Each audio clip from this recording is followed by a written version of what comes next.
Teacht in Ollscoil na Gaillimhe. Rinne sé meistracht I Bleanáil Teanga agus rinne sé PhD in Ollscoil Dún Éadan. So tuairtí mé an uorlár de Ben tá fáilteoirt de Ben agus táimid tnúga mór leis an méideartáil rá agat. Ar aiglia. Hagah a chuirde. Tiomnium an chainteo go a henmháthair caiú le COVID in é, Geilleagar dílis agus Ben Ó Ceallaigh. Mar a deir an tidial, an ocht laura mé chuide gan dúshláin atá roin mar réal mar ghine, agus na féidearthachtaí a ascríonn as na dúshláin sin. Dús mé freisin go réinti mé le fórmhór mór na rudaí a dúirt crochúr an Teacht an Teacht. Go greidim gur féidir údar na géirchéime a aithint in áiteach eile amantaí, mar éige sibh. Le go gisibh meana lí sin ocht ca mé cúpla concheap a choléirú I dosach.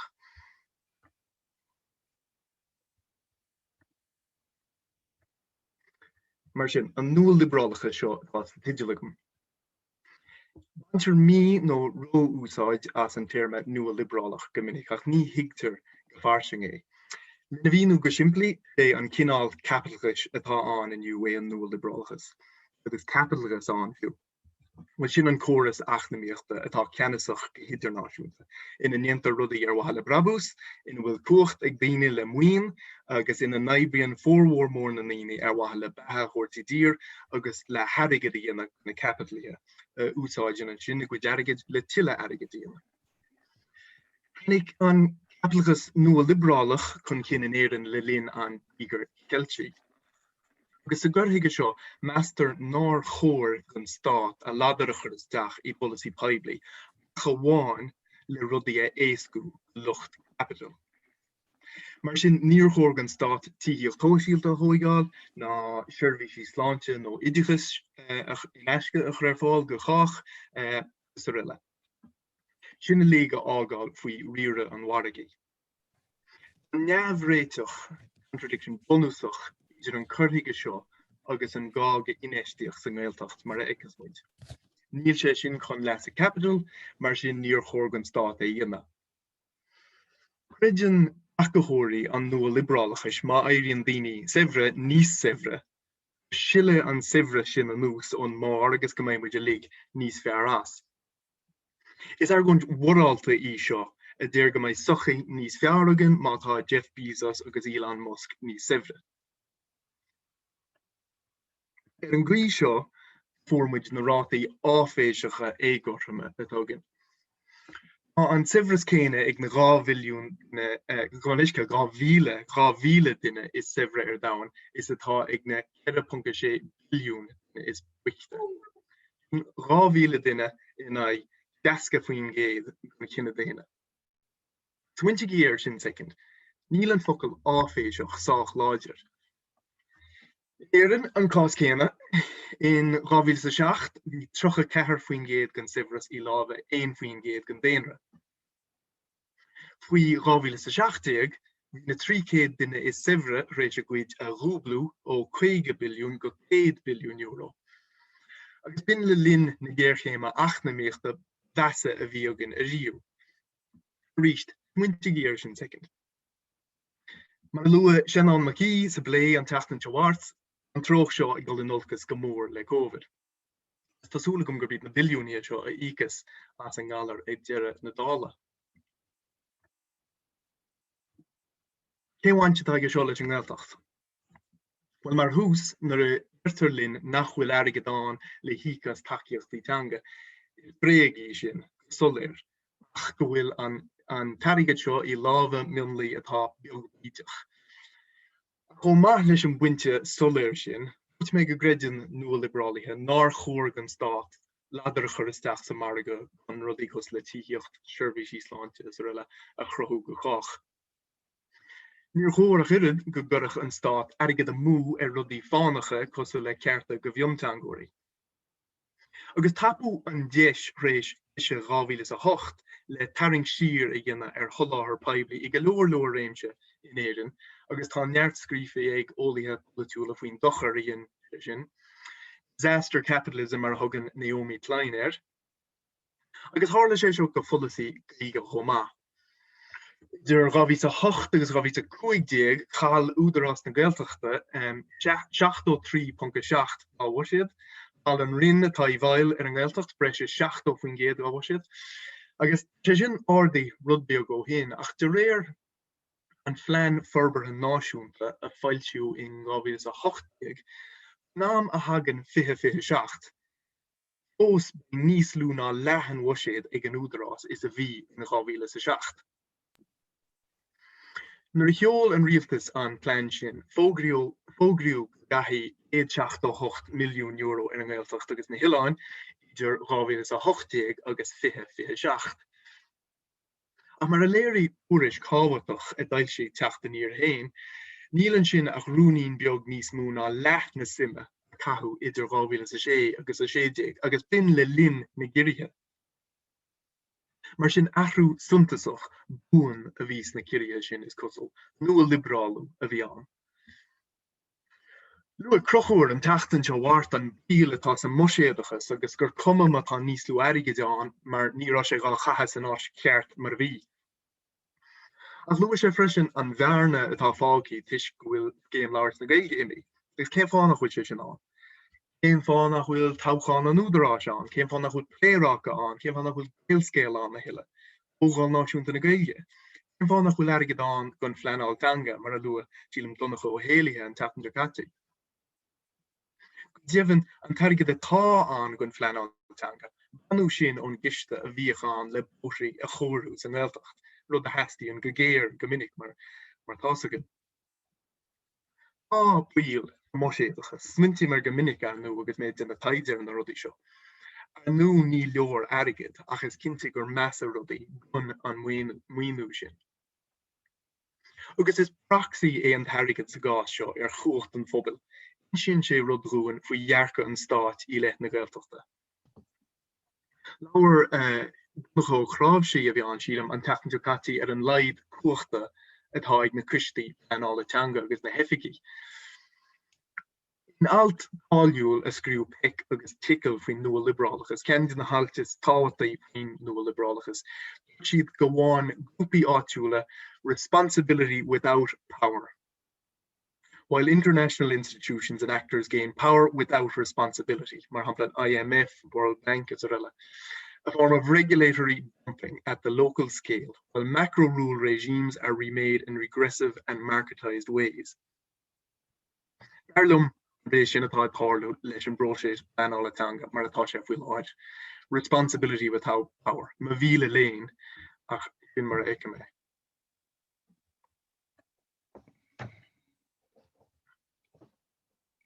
Le caiicí sinú tháinig muid an cantitil seo, multi dícheadaí mar Geilleagar an Gustas, multi ar an Militanga. Is an lá hana bhí an tara Chambers, Scradwanier, sa dáil ag rá go gahamid bheith réalaach agus an rasúra ag ggéire lín na Thatcher bhíseach le Gaeilge a bhéadú. Bhfuil chur gona Cristií pleanáilteanga rís an Teacht dúshláin an stáit a chóirt agus scéim labhairt na Gaeilge a éileamh arás. Agus muna bhaithí é leitheh muid dearca an stáit sin.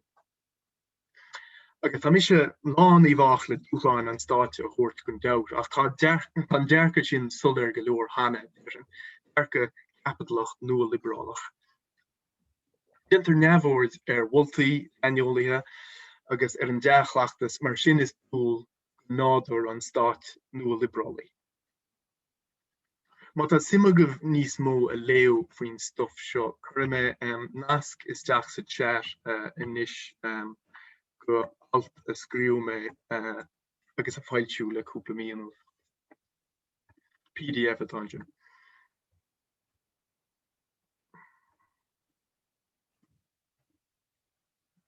Bain deile atá ag an nualiobrálachas leis an Gaeltacht.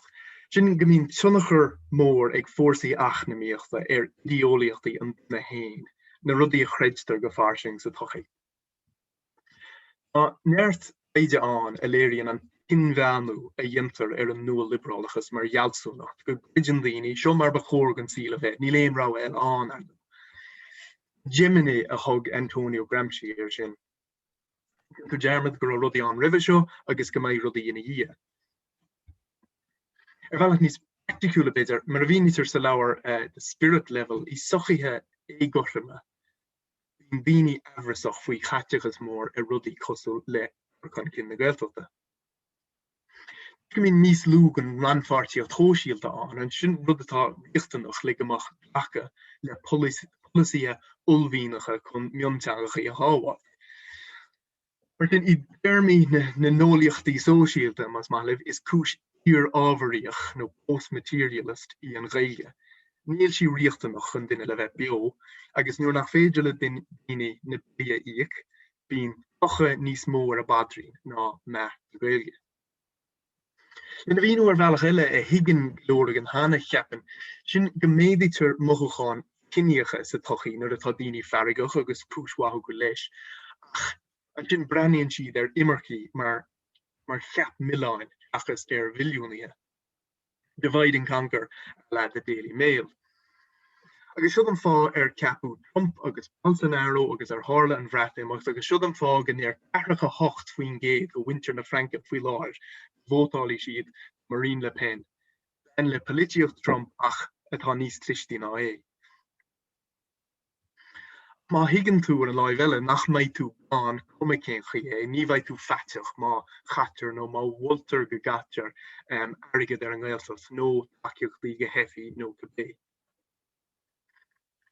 Agus tá dunnachar na hegemine an nualiobrálachais le feiceáil fiú ar na Gaeilgeoirí is díolte muoi. An nualiobrálachas ábhar senspéise gan Gaeilge. Ráha an duine éonar taithe éisianna lí. A din an galoor gan na Gaeilgeoirí an rud Cainteanna.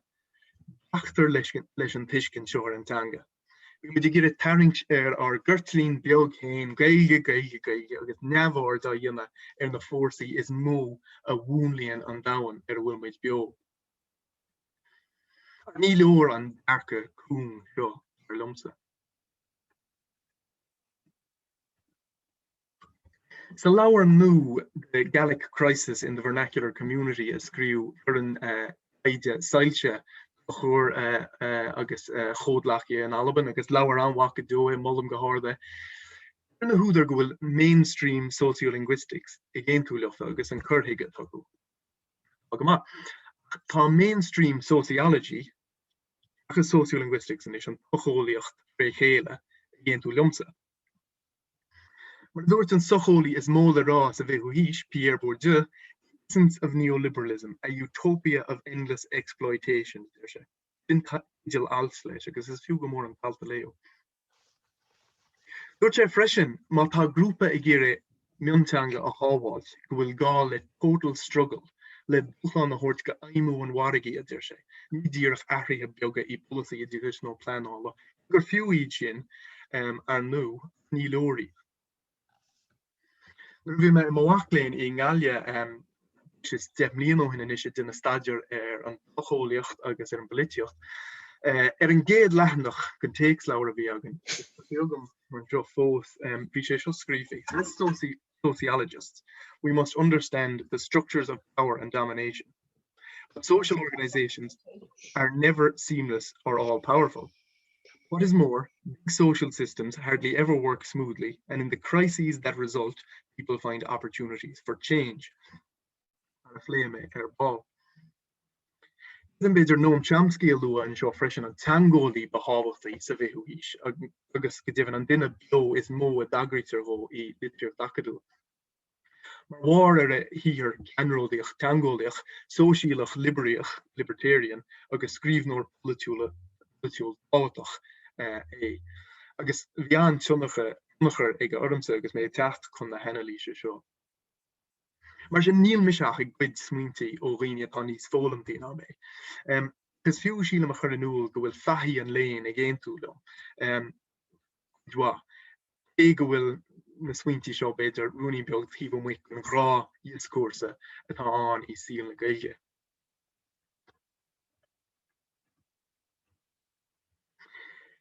Rimdur gálam rud a cinnti rá faoi céim na timpachta, sí dúshláin ar linne I ar nu. Seo ceantaí de le bhí an caiicí seoin agus dáchráte mar deire. Is tarra é seo ar an bhás gan teoran ar óin atá teoranta. Dhéar me mór an eile faoi seo, cealla ama agus tuis go blé caintúirí eile trá seo é. A chuile lá dó bhíhítear idir 150 agus 200 species. Ní bhaile le héidir reachtáil. Go dtíoch mar scrisan an caipitleachais takeíocht gon Gaeltacht scrisan dé méid de heftí bhain le bheith beo an neamhréiteach músach idir fás atá riachtanach an caipitleachais agus dáin ar a féidir in marachtáil. Cathe rud í ahrú, mar muna darlíonn sé sin ba féibaní níos mógan ná bás miontalchaí. Agus fiú an sin a lua sihir Suzanne Romain na go mhórscoláirí na Pleanálatanga an seo, mar éide áach dimpaí céise ar cuomhnú na timpachta agus an nascatáin le cuomhnú na héagsúlacht teangólaíocha. Tágart go méid an déire an tas go bháin.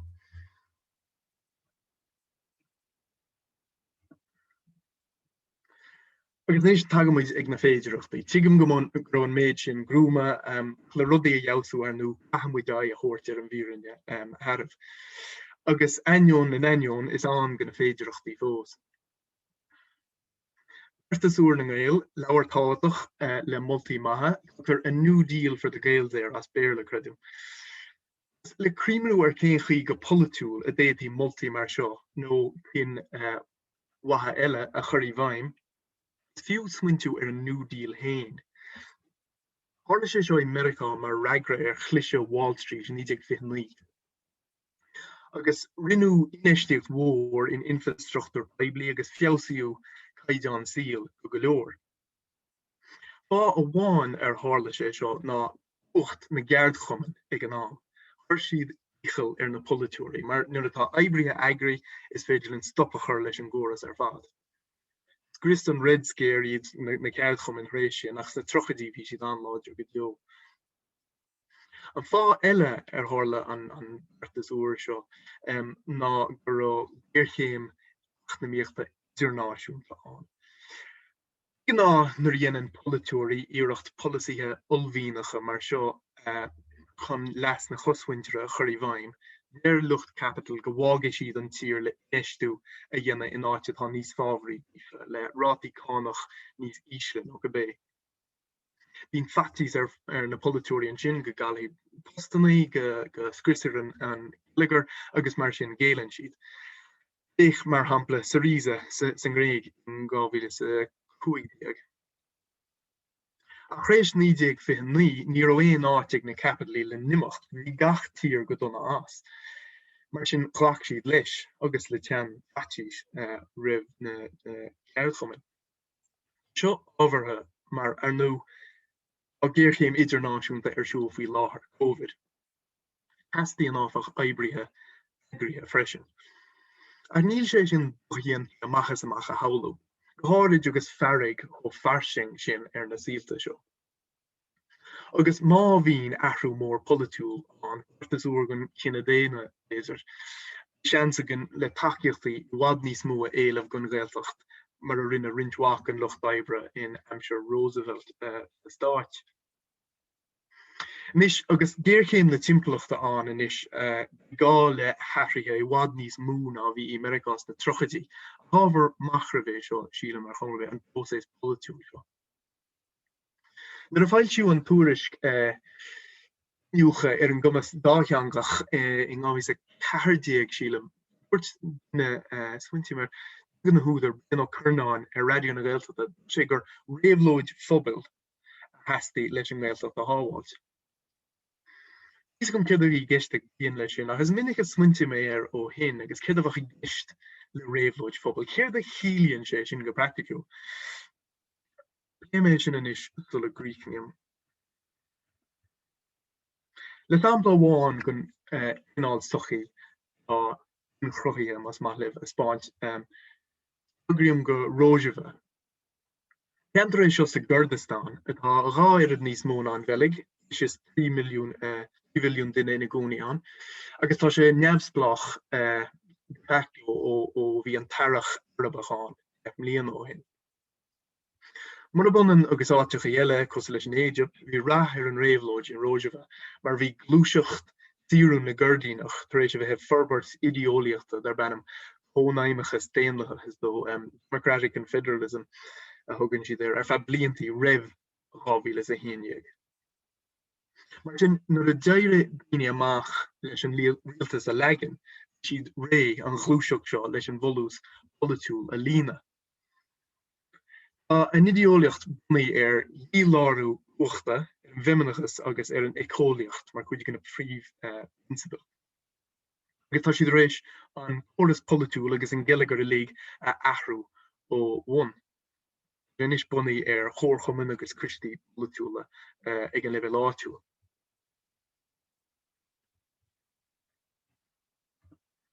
Bhainte tá seo le cuasaí teanga, bhfuil chuileháint mar a tharlaíonn. An chuirdeise míghlach gcuidhhaach an cheantar ina labhraíteoirí. Mar hampla bháin agus tá go leor eile ann cearú 10 milliúna bhíosún ar Zahra Mohammadi in Iran I mí lúnasa a bheith múnú na chuirdeise go fáistí. 10 milliúna bhíosún. Ach an róisibh mar dúirt Cuirdínach le PhD sa policy teangalum, tá si tréis a bhallairt gláán in teanga dhíthú in a chuirí bhain mar policy. Owen Jones san Guardian cúpla bliain ó hin, deir sé, if a town of 50,000 has even one synagogue attended by just 15 Jews, Jewish representation is guaranteed on the assemblies. Every poster is translated almost obsessively into every language of every minority, however few people belong to it. Agus tá sé sin aithinthe sa munracht acu. Níl ach núméid cainte fáilciú go mar sin I leaba ile seanmóireachta dhéana Pokémon nasc sa inis fáisnéis ceathracha nóméid a léiríonn mar a éibrion an córas atá agus má tá simimegah I gúchtú pobal brennigí ar.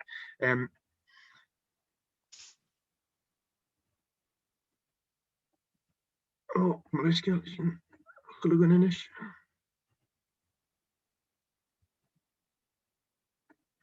Ní párás agus ní mé rágur brathair nó, ach ábhar machrah a ríist, agus sílam gur ábhar inspiráide luúin go dtí agus muid té na geisteanna seo.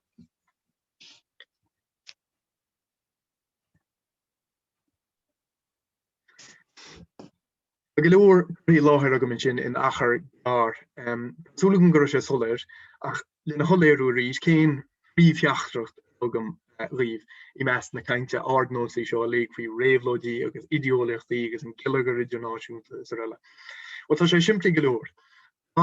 Ríthe móra le teacht ar an tíl sna bliantí atá roin, mar geallar an timpplacht, rátaí éagorthaime agus tuile. Luach siad a bheith chun dunis, asístachas, nó chun feabhs le choris nó féinleach agus écólaíocha a chrothú. Má tá glúiseachtaí daoine láidre an leis an méid sin a chrothú. Níl éon ridre ar ach go le dhéanamhúin ar nú. Mar a dúirt an scoláire is tábhachtaí sa Bleanáilteanga, Joshua Fishman, 5 bua thugan, mar má leisan muid seo an leisogan go leor rud eile freisin. Ní gá rud éagsúil chrú réabhlóideach agus cothú na Gaeilge. Ní leor an sóisialachas gon multi-maithe sochangóíochta, gon dabhar, tá sé sin soléir. Ach ní leor multi-maithe sochangóíochta gon an sóisialachas. Chuirtí go nú achnamíochta bunaí ar dhílárú uachta agus acháilú muoine a heastíonn ar lumsa. Ach níl éon leis cumádach ar bheith na Gaeltachta an. A banistú an dul I léigán nó athrú radachach. Mar sin an neamhréiteach dearnach a bheith agam ghríomhanocht. Rudaí a chuomhnú car chuileadh athrú. Níl sa indin agin de Harlawas, ach tá an fós le Sraith, so gur agah chuirte. Gur agad a bhein, an spéisiúil ar fad. Támuid chun ceistení a dlacos tá brónar nach Romain seo níos luaithe bhí 5 mí technúla agam hain. Dlacamid le ceistení agus ráitesaí ach díreach